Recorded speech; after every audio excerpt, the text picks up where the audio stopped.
All right. Thanks everyone for being here today for the Furucombo BRC-20 Bitcoin Ordinals workshop.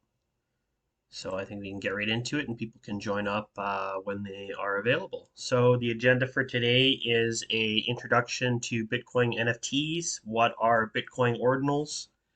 How does it operate?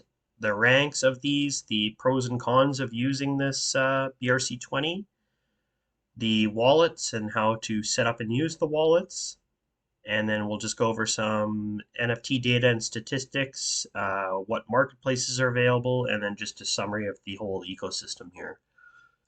So, in an introduction to the Bitcoin NFT, so the team behind Ordinals believe that Bitcoin should have non-fungible tokens on chain. So they believe that the Bitcoin chain should have basically NFTs that provide some utility to the chain.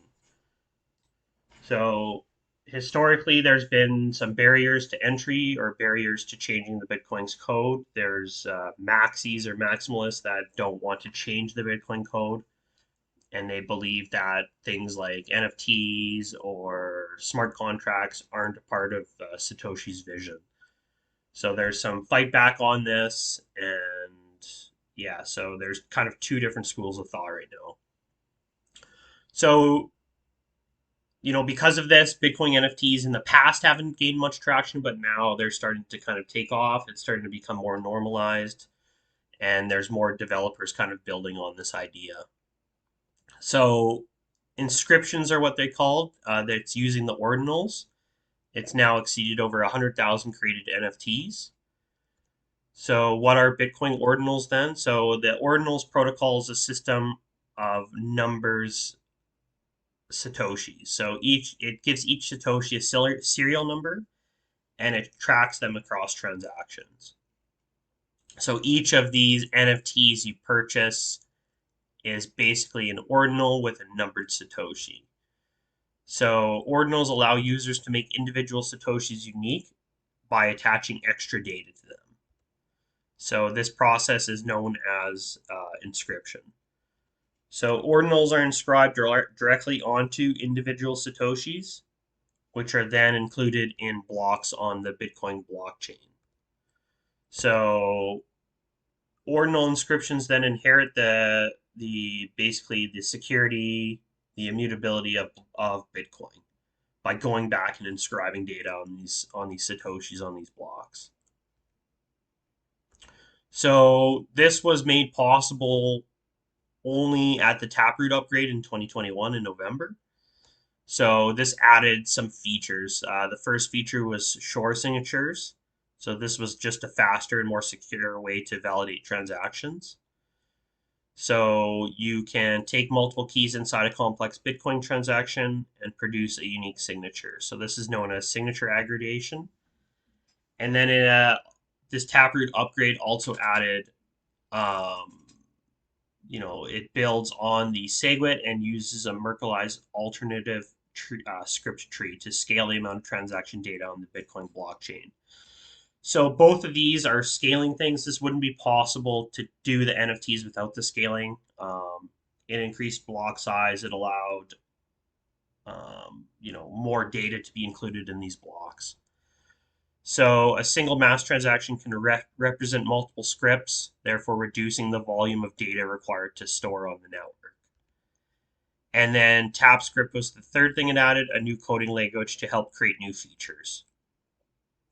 So ordinal inscriptions, they don't require a sidechain or a separate token or anything. Everything is done on the blockchain, the Bitcoin blockchain, using these inscriptions to inscribe data to these blocks that are assigned to each Satoshi. So as ordinal theory allows the tracking transfer of individual Satoshis, it basically opened up the possibility of collecting them. So they do have like a ranking system for the Satoshis because some Satoshis are rarer than others. So the most common one is any sat other than the first sat of its block. So there's 2.1 quadrillion total supply of these Satoshis. Then there's uncommon, which is the first sat of each block, 7 million supply. Rare, which is the first SAT of each difficulty adjustment block. Epic, which is the first SAT after each halvening, so that's only 31. And then Legendary, which is the first SAT of each cycle. And then I believe there's, yeah, one more, which is Mythic, the first SAT of the Genesis block. So there's only ever going to be one of those.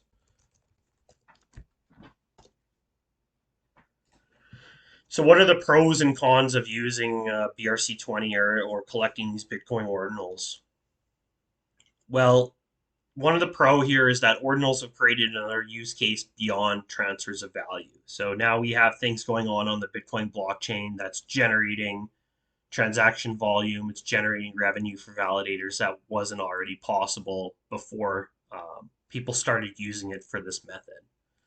So I'd say that's a pro. Again, some other people believe that Bitcoin shouldn't be used for this. Maybe it should be done on a side chain, which now there is. There's SRC20, which is a side chain of that's validates on the Bitcoin network like Arbitrum or Optimism, and that is basically its own chain designed for this kind of thing. So maybe that's one option that will be used in the future. So yeah, there's controversy among the Bitcoin community. One side believes simplicity should be preserved, and the other side believes that Bitcoin needs to start to evolve. Otherwise, it's just going to continue to slip away and lose market share.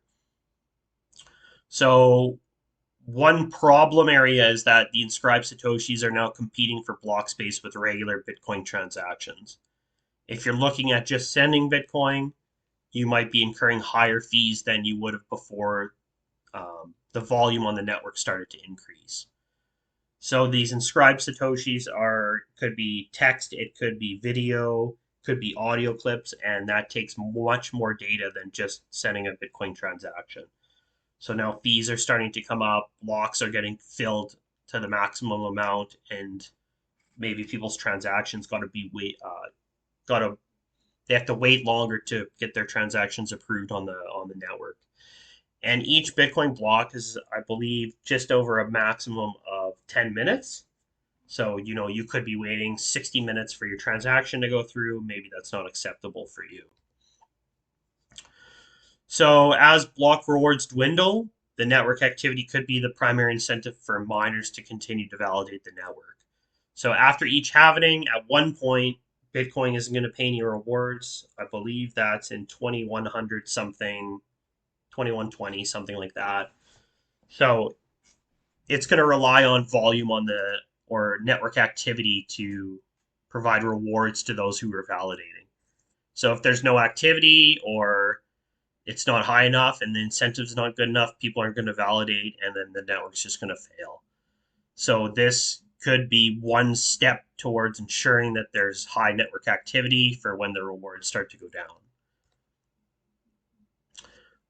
Another pro is Bitcoin allows you to store much more data than is possible on Ethereum. I wish I had the figure in front of me, but I believe it's 3 times the data. I know each block you can have, I think it's 600 or 700 megabytes. So it could even be higher than that, but it's quite a bit higher. Oh, there is some data here. So if you create an ordinal that was the largest Bitcoin transaction by data size, you can pay about $20 to do it. So in comparison, on Ethereum to store an NFT that large, it would cost about $140. So it's about 7 times less cost to do it on the Bitcoin chain. Again, there's other problems which I mentioned with like time that you need to wait to get these transactions to approve. But for the data size specifically, it is cheaper on Bitcoin. And you can do text, you can do audio, you can do video, you can store any kind of data on there. So yeah, so since the images and files take up so much space, each block on the Bitcoin blockchain is composed of fewer transactions. Fees are charged per transaction, so the fewer transactions, the fewer fees are collected.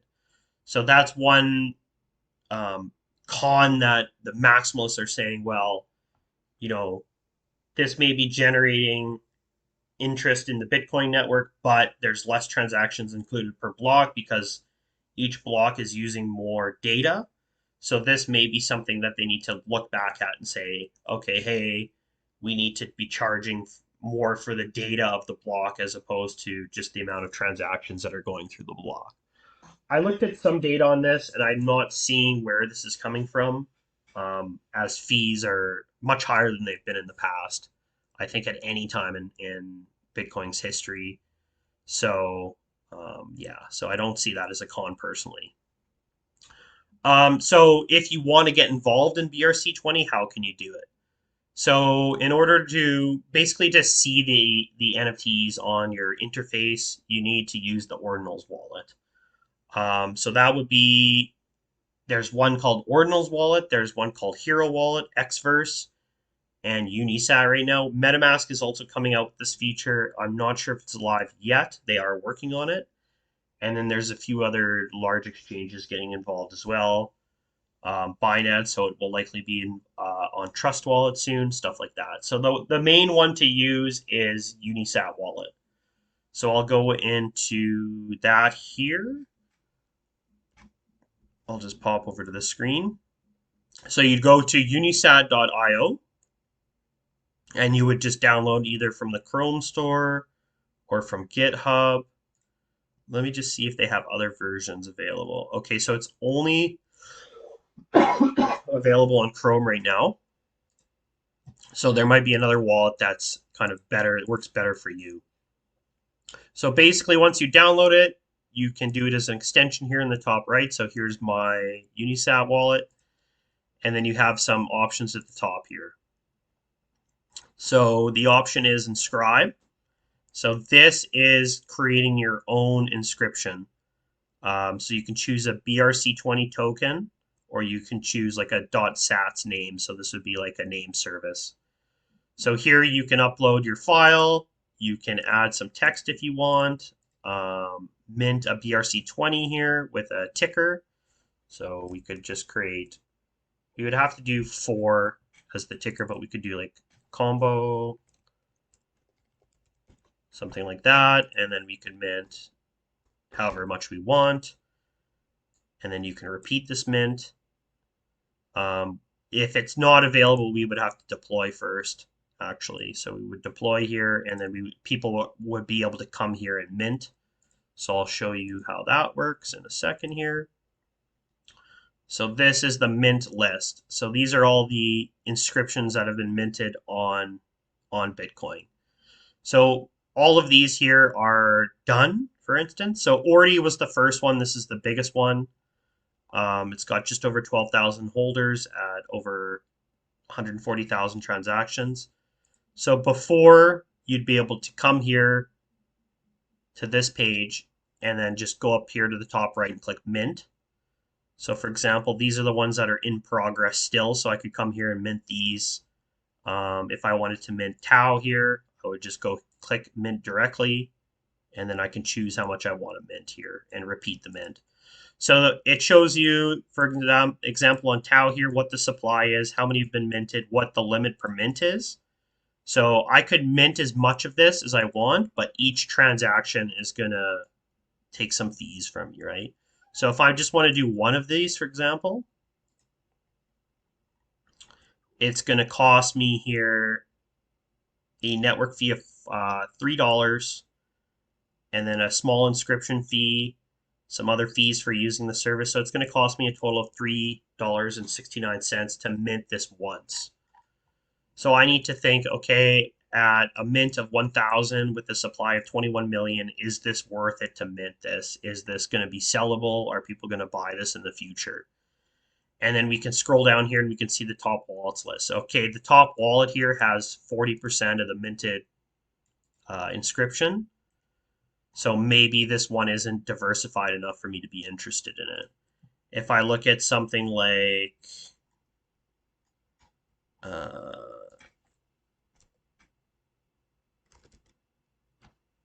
think it's, yeah, Vampex, yeah. So this one was pretty diversified. So 420 limit per mint. So this has much more diversified. The top wallet is only 4.6, and then it starts to tail off pretty good. So this was a pretty equal mint for people. Again, maybe you want to try to look for some, one that's going to provide you a reasonable amount without a huge whale involved. And it doesn't give you a lot of options as to what these are, like what is Ordi, right? So you need to be looking on maybe social media, see if it's something you want to mint. So that's how you would mint on the BRC-20. So and then there's the marketplace. So once you mint a inscription, you can find them over here under my inscriptions. So these are all the ones that I would have available to list on the marketplace. So also I want to note, like with this WHEE, I tried to mint this and I was actually front run. So my availability to sell this went to 0. Even though if I go in my wallet, it shows that I've done the minting of the inscription, but it's just not available to me because it was given to someone else. So just be aware of that. That can happen as well. So we're just seeing the Ordi list here, but you can just search here for anyone that you're interested in. Ordi's the biggest, but maybe we want to go to Vampex here.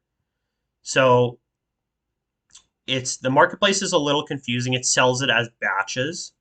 So for example, I can buy this inscription here, which is going to be 4,620 of the Vampex tokens, and it's at 180 sats per Vampex. So that's going to be 5 cents per. So if I buy this bundle, it's going to cost me $219. So here I can buy this bundle of tokens at $159, but it's only going to be $3,300. This bundle I can buy 8160, it's going to be $400, but the price is getting a bit higher as we go up here. So if you're looking for like a smaller bundle, maybe it doesn't look like anyone's selling anything smaller, so you'd have to look at like 146 is your cheapest option, and that's going to give you 2920 tokens, and that's going to be at 190 sats per Vampex. So this is the marketplace here. There is another marketplace which is kind of like New Edge, and it actually has images for the inscription. So we'll look at that shortly. But this is kind of like the first one that came out. So it's pretty simple in the sense that you download your wallet, you attach it to the site here, you send your Bitcoin to your wallet here, and then you're able to search for inscriptions. You're able to inscribe your own stuff, and then you're able to go on the marketplace and trade some of these or list them or buy them, whatever your desire there is. Okay, and then so there is some NFT data available. This website was good at the time, BRC20 or BRC-20.io. It's however since, as you can see, it's showing 0% on the 24-hour data, so it hasn't been updated in a while. But it gives you an idea of what the largest ones are. So Ordi's kind of the first one that came out. That's the one that everyone started to buy, and that's sitting at a market cap of just over 235 or 238 million. Again, I'm not sure what the latest numbers are on this because this is kind of depreciated. So I believe CoinGecko might also be tracking BRC20s now. So there's quite a bit out there. They each have their own community. You can follow each of these protocols on Twitter, try to see what they're building. Again, it's kind of unclear what some of these projects are working on, as kind of anyone can just choose for letters and just build or mint their own kind of ordinal. So this is how the statistics on the BRC-20 work or look right now. So we have just under 200 million in volume with just under 410,000 trades and 116,000 unique collectors. So we've seen a very large spike here at the start of May, and it's since kind of gone down, the volume by marketplace. But here on the right, we can see that, so Unisat, that's the one we were looking at there, that had, again, a big spike in the beginning of May and starting to trend down. But around middle May, we got another marketplace, and that's called Magic Eden. And now that's starting to trend up with the amount of mints that are being done on that one. So how does Magic Eden look? So this started as a marketplace on Solana, and it's available on Ethereum and Polygon and also Bitcoin. So if we switch to the Bitcoin, we can see they have like a launch pad for NFTs, and then they have popular collections and lots of different options. So now with the Bitcoin collections, you can see that they have like images assigned to the inscription number. So this is one, Bitcoin frogs. So this is a bit easier on this site. I mean, you can tell why people are using Magic Eden over Unisat. You know, you have your Discord link, your website, your Twitter. You can actually see what this group is about. You can see the floor price. You can see the total volume. You can see all the images that are assigned with each of the inscription number, and you can see the activity here. So, okay, someone bought this inscription 15 minutes ago, an hour ago. So this collection is quite popular. I will, however, note that the floor price was a bit higher yesterday when I looked. So this is starting to come down a bit. Probably not the best time to buy, but it's cool that you can now see the images as part of the collection here. And again, you need to look at, you know, how many of these were minted per person. Um, is it was it much cheaper when they minted it? How diversified is it? So in some cases, you may not want to buy directly from the market. You may want to try to mint these before it hits the market. But yeah, this is just to show the different kind of marketplace and how they have the images now compared to Unisat. So it's kind of evolving here, the market, and it's still really early days. Okay, so in summary, with the addition of BRC-20 or Ordinals, we've seen a large increase in transactions on the Bitcoin network. There's big players that are getting involved. OKX announced they were getting involved in Ordinals. Binance announced they were getting involved in Ordinals. It's starting to pick up in interest. There's lots of influencers who are talking about this, talking about how this is going to be the future. So, like we saw with Ethereum, with some of the big NFT collections, if you get in early, you have the opportunity to make a lot of money. So people are kind of interested in that kind of thing. It's fairly early for this, so if you pick the right collections, you can generate a lot of profit. But again, it's tough.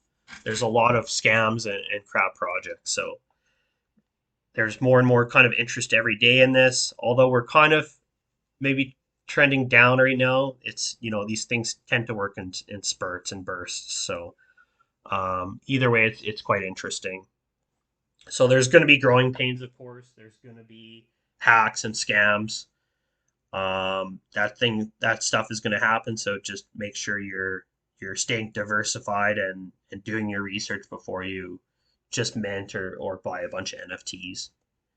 So it's going to be interesting to see how this develops.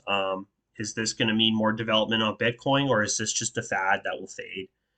So only time will tell how this goes, but it's definitely something to keep an eye on.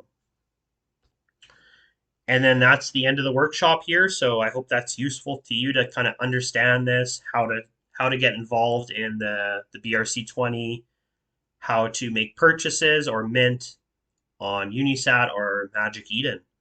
And that's kind of the state of the market right now. So every attendee will receive a BRC-20 workshop OAT. And thank you everyone for being here.